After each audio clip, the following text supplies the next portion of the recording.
Sasi തരൂരും K C വേണുഗോപാലിൻ്റെ compatibility എന്താണ്? ശശി തരൂർ ഇവിടെ നിൽക്കുന്നു, കെ സി വേണുഗോപാൽ ഇവിടെ നിൽക്കുന്നു. പക്ഷേ രാഹുൽ ഗാന്ധിക്ക് വേണ്ടത് കെ സി വേണുഗോപാലിനാണ്, അല്ലെങ്കിൽ മല്ലികാർജ്ജുന ഖാർഗെയാണ്. അദ്ദേഹത്തിൻ്റെ ഒരു ഐക്യുവിന് പറ്റിയ ആളുകളെ മാത്രമേ അദ്ദേഹം തിരഞ്ഞെടുക്കുകയുള്ളൂ.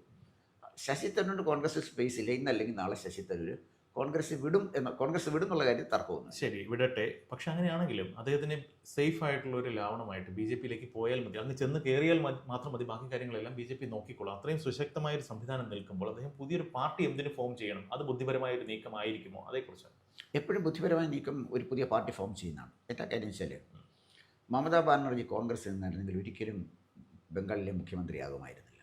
ശരത് പവാർ സോണിയാഗാന്ധി എതിർത്തില്ലായിരുന്നെങ്കിൽ ഒരിക്കലും ശരത് പവാറിന് മഹാരാഷ്ട്ര പൊളിറ്റിക്സ് നിയന്ത്രിക്കാൻ കഴിയുമായിരുന്നില്ല.